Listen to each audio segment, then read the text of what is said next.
मंगलम भगवान विष्णु मंगलम गरुड़ध्वज मंगलम पुंडरीकाक्ष मंगलाय तनो हरि मूकं करोति वाचालं पंगुलंघयते गिरिं यत कृपातमहं वन्दे परमानन्दमाधवम्। त्वमेव माता च पिता त्वमेव बन्धुश्च सखा त्वमेव विद्या द्रविणं त्वमेव सर्वं मम देव देवा।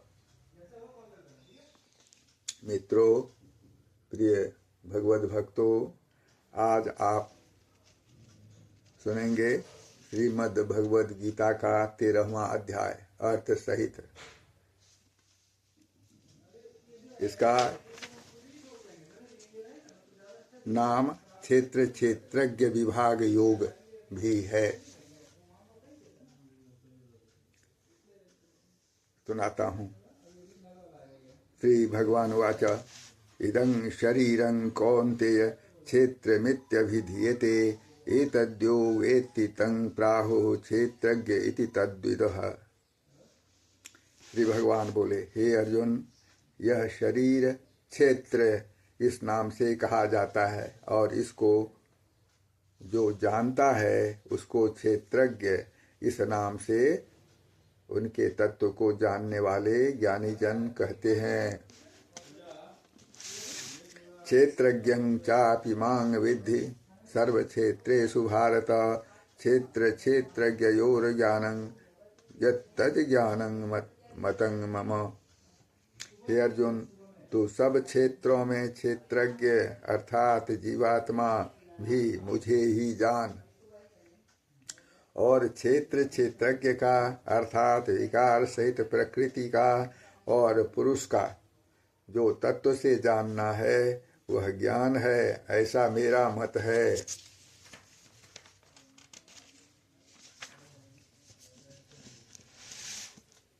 तीसरा श्लोक। तत्क्षेत्रं यच्च यादृक् च यद्विकारी यतश्च यत् स च यो मत प्रभावश्च तत्समासेन में शृणु। वह क्षेत्र जो और जैसा है तथा जिन विकारों वाला है और जिस कारण से जो हुआ है, तथा वह क्षेत्रज्ञ भी जो और जिस प्रभाव वाला है, वह सब संक्षेप में मुझसे सुन।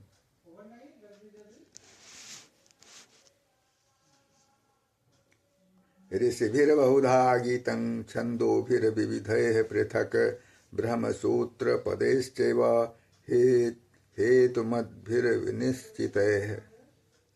यह क्षेत्र और क्षेत्रज्ञ का तत्व ऋषियों द्वारा बहुत प्रकार से कहा गया है और विविध वेद मंत्रों द्वारा भी विभाग पूर्वक कहा गया है तथा भली भांति निश्चय किए हुए युक्ति युक्त ब्रह्मसूत्र के पदों द्वारा भी कहा गया है।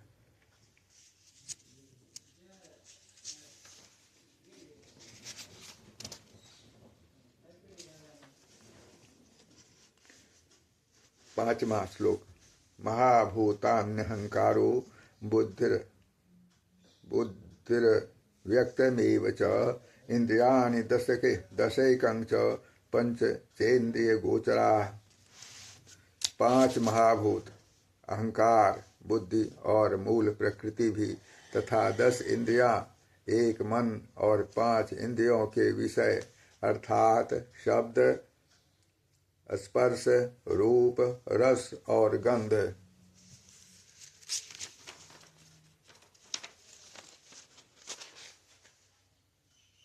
इच्छा द्वेषः सुखं दुःखं संघातश्चेतना धृतिः एतच्क्षेत्रं समासेन स्विकारमुदाहृतम्। तथा इच्छा, द्वेष, सुख, दुख, स्थूल देह का पिंड, चेतना और धृति, इस प्रकार विकारों के सहित यह क्षेत्र संक्षेप में कहा गया है। अमानित्वम, दंभित्वम, अहिंसा, क्षान्तिरार्जवम, आचार्योपासनं, शौचं, स्थैर्यमात्म विनिग्रह, श्रेष्ठता के अभिमान का अभाव, दंभाचरण का अभाव, किसी भी प्राणी को किसी प्रकार भी न सताना, क्षमा भाव, मन वाणी आदि की सरलता, श्रद्धा भक्ति सहित गुरु की सेवा, बाहर भीतर की शुद्धि, अंतःकरण की अस्थिरता और मन इंद्रियों सहित शरीर का निग्रह। इंद्रियार्थेषु वैराग्यम अनहंकार एव च जन्म मृत्यु जरा व्याधि दुख दोषानुदर्शनम। इस लोक और परलोक के संपूर्ण भोगों में आसक्ति का अभाव और अहंकार का भी अभाव, जन्म मृत्यु जरा और रोग आदि में दुख और दोषों का बार बार विचार करना,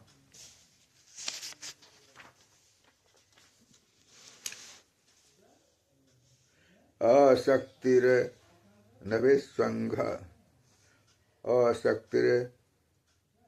अनभिस्वंग पुत्रदार गृहादिषु नित्यं च समचित्त मिष्टानिष्टोपपत्तिषु। पुत्र स्त्री घर धन आदि में आसक्ति का अभाव, ममता न होना और प्रिय और अप्रिय की प्राप्ति में सदा ही चित्त का सम रहना। मयि चानन्य योगेन भक्तिर अव्यभिचारिणी विविक्त देश सेवित्वम रतिर्जन संपदि। मुझे परमेश्वर में अनन्य योग के द्वारा अव्यभिचारिणी भक्ति तथा एकांत और शुद्ध देश में रहने का स्वभाव, विषयासक्त मनुष्यों के समुदाय में प्रेम न होना,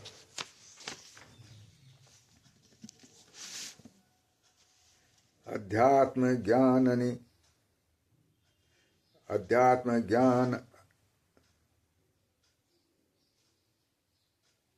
नित्यत्वम तत्त्वज्ञानार्थ दर्शनम एतज्ज्ञानमिति प्रोक्तम ज्ञानम एतज्ज्ञानमिति प्रोक्तम अज्ञानम यदतोऽन्यथा।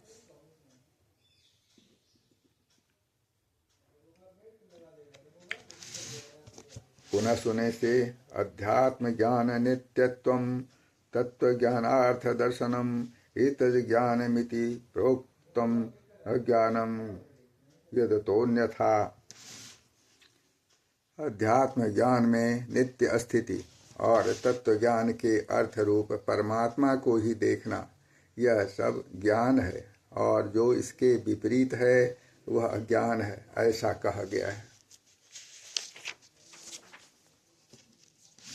12वां श्लोक सुने। ज्ञेयं यत् प्रवक्ष्यामि यद् ज्ञात्वामृतमश्नुते अनादिमत्परं ब्रह्म न सत्तन्ना सदुच्यते।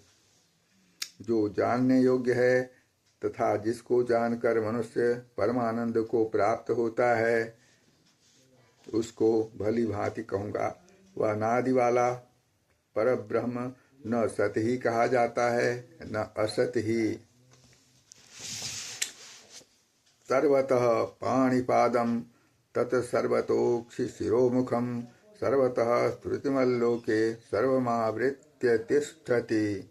वह सब ओर हाथ पैर वाला, सब ओर नेत्र सिर और मुख वाला तथा सब ओर कान वाला है, क्योंकि वह संसार में सबको व्याप्त करके स्थित है। सर्वेन्द्रिय गुणाभासं सर्वेन्द्रिय विवर्जितं असक्तं सर्वभृच्चैव निर्गुणं गुणभोक्ति च। वह संपूर्ण इंद्रियों के विषयों को जानने वाला है, परंतु वास्तव में सब इंद्रियों से रहित है तथा आसक्ति रहित होने पर भी सबका धारण पोषण करने वाला और निर्गुण होने पर भी गुणों को भोगने वाला है। बहिरन्तश्च भूतानाम् अचरं चरमेव च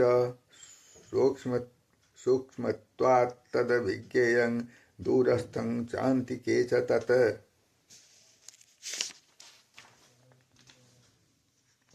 वह चराचर सब भूतों के बाहर भीतर परिपूर्ण है और चर अचर रूप भी वही है और वह सूक्ष्म होने से अविज्ञेय है तथा अति समीप में और दूर में भी स्थित वही है।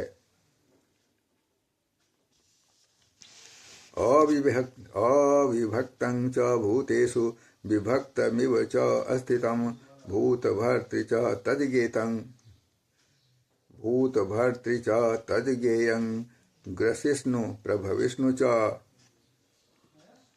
वह परमात्मा विभाग रहित एक रूप से आकाश के सदृश परिपूर्ण होने पर भी चराचर संपूर्ण भूतों में विभक्त सा स्थित प्रतीत होता है तथा वह जानने योग्य परमात्मा विष्णु रूप से भूतों को धारण पोषण करने वाला और रुद्र रूप से संहार करने वाला तथा ब्रह्मा रूप से सबको उत्पन्न करने वाला है। ज्योतिखामपि तज्ज्योतिस्तमसः परमुच्यते ज्ञानं ज्ञेयं ज्ञानगम्यं हृदि सर्वस्य विष्ठितम्।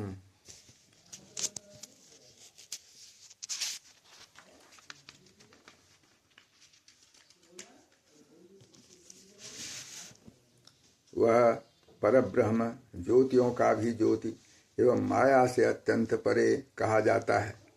वह परमात्मा बोध स्वरूप जानने के योग्य एवं तत्व ज्ञान से प्राप्त करने योग्य है और सबके हृदय में विशेष रूप से स्थित है। यह 17वां श्लोक आपने सुना। अब आगे सुनाता हूँ। इति क्षेत्रं तथा ज्ञानं ज्ञेयं चोक्तं समासतः मद्भक्त एतद्विज्ञाय मद्भावयोपपद्यते।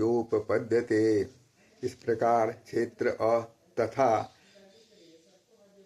ज्ञान और जानने योग्य परमात्मा का स्वरूप संक्षेप में कहा गया। मेरा भक्त इसको तत्व से जानकर मेरे स्वरूप को प्राप्त होता है। इस अर्थ को पुनः कहता हूँ, बहुत गूढ़ है। इस प्रकार क्षेत्र तथा ज्ञान और जानने योग्य परमात्मा का स्वरूप संक्षेप में कहा गया। मेरा भक्त इसको तत्व से जानकर मेरे स्वरूप को प्राप्त होता है। आगे सुनाता हूँ। प्रकृतिं पुरुषं चैव विध्यनादि उभावपि विकारांश्च गुणांश्चैव विद्धि प्रकृति संभवान। प्रकृति और पुरुष इन दोनों को ही तू अनादि जान। राग द्वेष आदि विकारों को तथा त्रिगुणात्मक संपूर्ण पदार्थों को भी प्रकृति से ही उत्पन्न जान। कार्य करण कर्तृत्वे हेतु प्रकृति रुच्यते। पुरुषः सुख दुःखानां भोक्तृत्व हेतु रुच्यते। कार्य और करण को उत्पन्न करने में हेतु प्रकृति कही जाती है और जीवात्मा सुख दुखों के भोक्तापन में अर्थात भोगने में हेतु कहा जाता है। पुरुषः प्रकृतिस्थो हि भुंक्ते प्रकृति प्रति पुनः।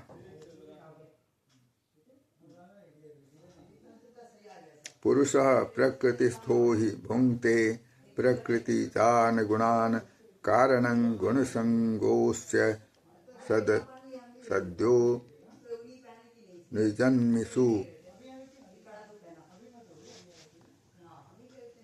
पुरुषः प्रकृतिस्थो हि भुंक्ते प्रकृति जान गुणान कारणं गुणसंगोस्य सद्यो निजन्मसु।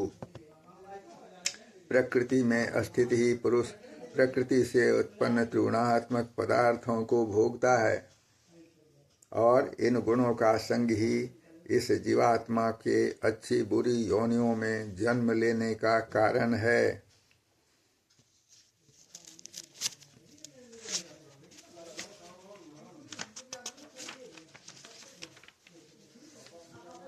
22वां श्लोक सुने। उपद्रष्टानुमंता च भर्ता भोक्ता महेश्वरः परमात्मेति चाप्युक्तो देहेस्मिन् पुरुषः परः। इस देह में स्थित यह आत्मा वास्तव में परमात्मा ही है।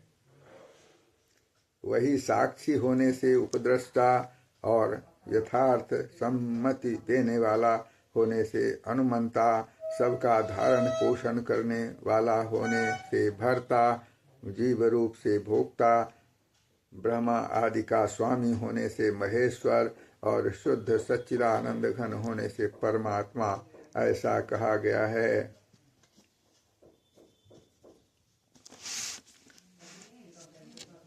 यो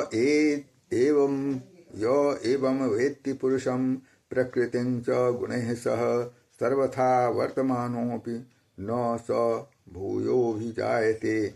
इस प्रकार पुरुष को और गुणों के सहित प्रकृति को जो मनुष्य तत्व से जानता है, वह सब प्रकार से कर्तव्य कर्म करता हुआ भी फिर नहीं जन्मता। यह आपने 23वां श्लोक सुना। आगे सुनाता हूँ। ध्यानेनात्मनि पश्यन्ति केचिदात्मानमात्मना अन्ये सांख्येन योगेन कर्म योगेन चापरे। उस परमात्मा को कितने ही मनुष्य तो शुद्ध हुई सूक्ष्म बुद्धि से ध्यान के द्वारा हृदय में देखते हैं, अन्य कितने ही ज्ञान योग के द्वारा और दूसरे कितने ही कर्म योग के द्वारा देखते हैं, अर्थात प्राप्त करते हैं।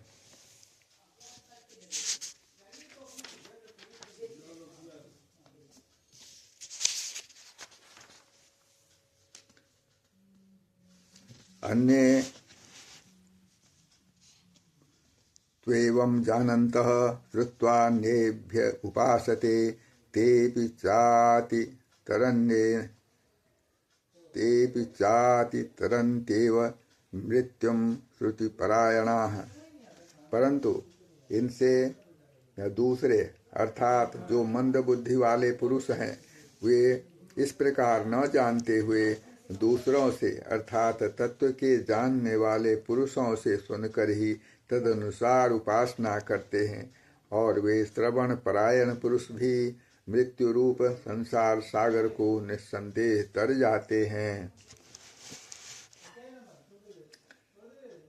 26वां श्लोक सुनाता हूँ। यावत् संजायते किंचित सत्वं स्थावर जंगमं क्षेत्र क्षेत्रज्ञ संयोगात् द्विद्धि भरतर्षभ। हे अर्जुन, कितने भी स्थावर जंगम प्राणी उत्पन्न होते हैं, उन सब को तू क्षेत्र और क्षेत्रज्ञ के संयोग से ही उत्पन्न जान।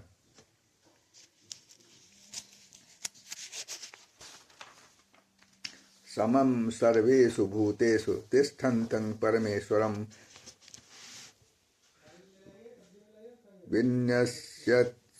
विनश्यन्तं यः पश्यति स पश्यति।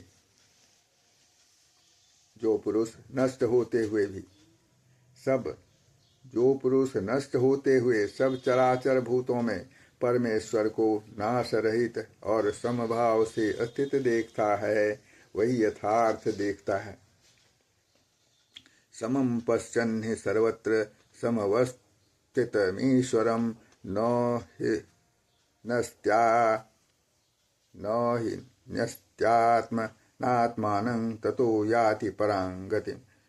क्योंकि जो पुरुष सब में समभाव से स्थित परमेश्वर को समान देखता हुआ अपने द्वारा अपने को नष्ट नहीं करता, इससे वह परम गति को प्राप्त होता है।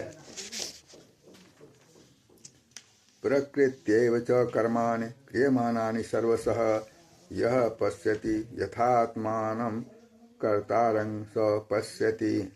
और जो पुरुष संपूर्ण कर्मों को सब प्रकार से प्रकृति द्वारा ही किए जाते हुए देखता है और आत्मा को अकर्ता देखता है, वही यथार्थ देखता है।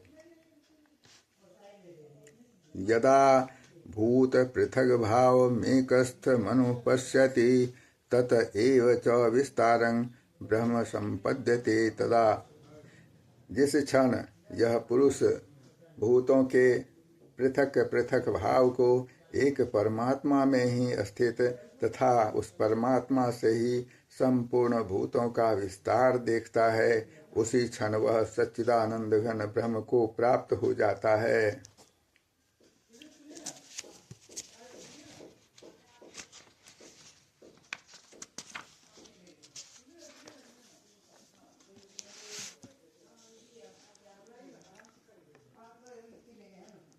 अनादित्वात् निर्गुणत्वात् परमात्मायमव्ययम् पुनः सुने। अनादित्वात् निर्गुणत्वात् परमात्मायमव्ययः शरीरस्थोऽपि कौन्तेय न करोति न लिप्यते। हे अर्जुन, अनादि होने से और निर्गुण होने से यह अविनाशी परमात्मा शरीर में स्थित होने पर भी वास्तव में न तो कुछ करता है और न लिप्त ही होता है। यथा सर्वगतं सौम्यादाकाशं नोपलिप्यते सर्वत्रावस्थितो देहे तथात्मा नोपलिप्यते।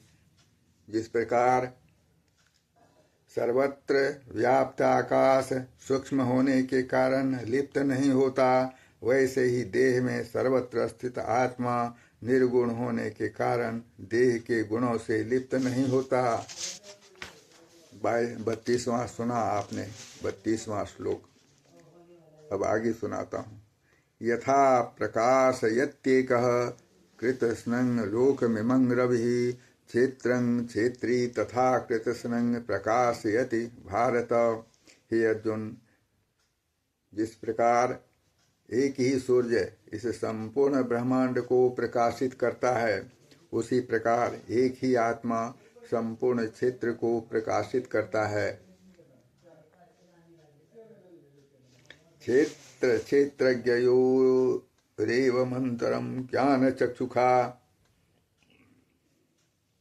क्षेत्र क्षेत्रज्ञयोरेव मंतरं ज्ञानचक्षुषा भूत प्रकृति मोक्षं च ये विदुर्यान्ति ते परम। इस प्रकार क्षेत्र और क्षेत्रज्ञ के भेद को तथा कार्य सहित प्रकृति से मुक्त होने को जो पुरुष ज्ञान नेत्रों द्वारा तत्व से जानते हैं, वे महात्मा जन परम ब्रह्म परमात्मा को प्राप्त होते हैं। यह आपने 34वां श्लोक, अंतिम श्लोक इस अध्याय का सुना अर्थ सहित। ओम तत्सदिति श्रीमद्भगवद्गीतासु उपनिषत्सु ब्रह्म विद्यायां योगशास्त्रे श्रीकृष्णार्जुन संवादे क्षेत्र क्षेत्रज्ञ विभाग योगो नाम त्रयोदशोऽध्यायः। गीता गंगा च गायत्री सीता सत्या सरस्वती ब्रह्म विद्या ब्रह्मवल्ली त्रिसंध्या मुक्ति गेहिनी अर्धमात्रा चिदानंदा भवग्नि भयनाशिनी वेदत्रयी परानंता तत्वार्थ ज्ञान मंजरी। हरि ओम तत्सत, हरि ओम तत्सत, हरि ओम तत्सत। अगले दिन 14वें अध्याय का पाठ सुनाऊंगा। नमस्कार, नमस्कार।